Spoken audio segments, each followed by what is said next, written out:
हर खबर पर होगी आपकी पकड़। डाउनलोड कीजिए एबीपी लाइव ऐप। किसान संगठनों से 6 दौर की बातचीत के बाद सरकार ने किसान नेताओं को एक लिखित प्रस्ताव भेजा जिसे रद्द कर दिया गया। मेरे साथ वरिष्ठ किसान नेता योगेंद्र यादव जी हैं। सर, समझना चाहेंगे आपसे, क्योंकि आप बहुत अच्छा समझाते हैं, कि आखिर क्यों आप लोगों ने सरकार के प्रस्ताव को रद्द किया।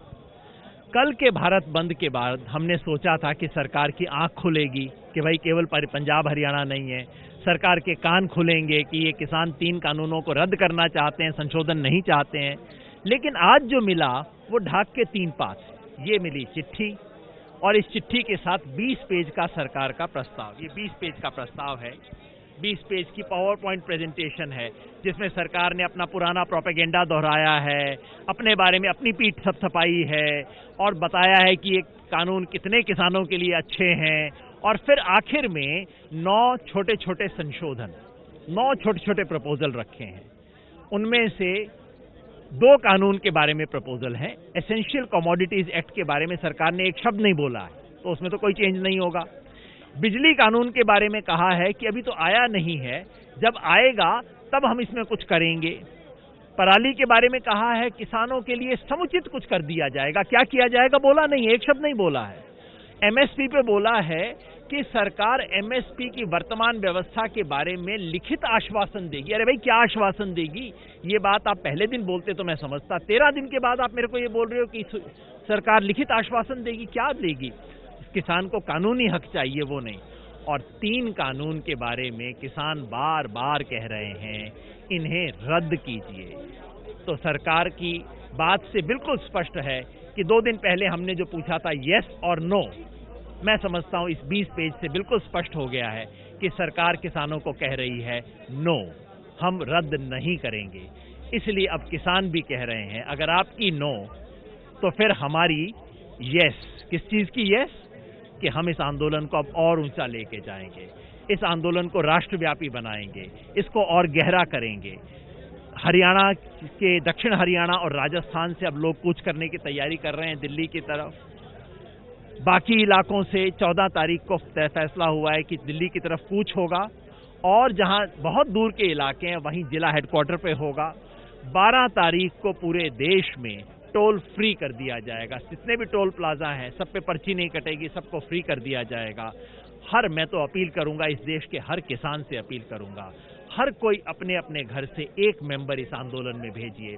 ये किसान की लड़ाई है। अगर किसान इसमें हारेगा अगले 20-25 साल तक कभी किसान की लड़ाई नहीं लड़ी जाएगी। ये अपील लेके अब हम इस आंदोलन को और मजबूत कर रहे हैं। ये साफ है, हालांकि ये तो हम लोगों को पहले दिन से साफ है, लेकिन एक बार फिर आप दोहराते हैं कि जब तक ये तीनों कानून सरकार वापस नहीं लेती है तब तक ये आंदोलन आप लोग खत्म नहीं करेंगे। दिल्ली की सीमाओं पर जो किसान जमे हैं वो वापस नहीं। बिल्कुल, ये आप सही कह रहे हैं। पहले दिन से हम ये बात कह रहे हैं, पता नहीं क्यों सरकार ऊंचा सुनती है।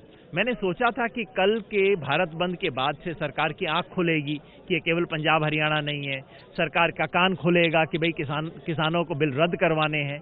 लेकिन इस सब के बावजूद भी सरकार वहीं की वहीं खड़ी है जहां 5 तारीख को थी।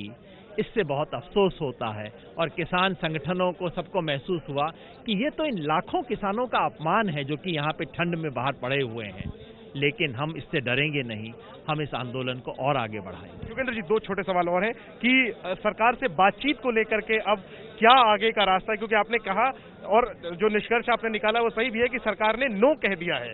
अब आप लोग अपना आंदोलन तेज करने की बात कह रहे हैं, लेकिन इन सबके बीच बातचीत भी तो जरूरी है। तो वो बातचीत का रास्ता क्या है और कैसे होगा? बातचीत जरूरी है, लेकिन इसके आधार पर बातचीत नहीं हो सकती। कैसे होगी बात? जो कागज है, सरकार ने लिखित प्रस्ताव दिया है, सरकार लिखित प्रस्ताव बदल दे। अब तो लिखित में बात है, सरकार बताए कि उसको क्या चाहिए।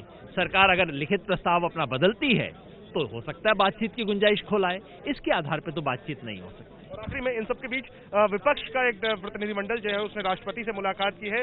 वहां पर विपक्ष के नेताओं ने कहा है कि विपक्ष मांग कर रहा था सरकार से कि इसको सिलेक्ट कमेटी में भेजा जाए, तब सरकार ने नहीं मानी। जो राष्ट्रपति से डेलीगेशन मिला है विपक्ष का, उस पर आप लोगों को क्या? उनका काम है, कर रहे हैं, अच्छी बात है, करना चाहिए। ये बात बिल्कुल सच है कि संसद के अंदर जो न्यूनतम तरीके इस्तेमाल किए जाने थे प्रक्रिया, सब प्रक्रिया को ताक पे रख के, और राज्यसभा में तो फ्रॉड वोट करवा के इन लोगों ने पास करवाया, तो जाहिर है वो जो सारी गड़बड़ थी उसको अब पकड़ा जा रहा है।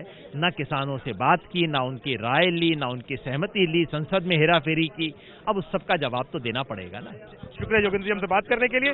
तो साफ कर दिया है किसान नेताओं ने कि आंदोलन होगा और तेज, और जब तक कृषि कानून रद्द नहीं करती सरकार तब तक आंदोलन नहीं खत्म होगा। कैमरा पर्सन वरुण के साथ Jainendra, ABP news, Delhi Haryana border. ABP news आपको रखे आगे।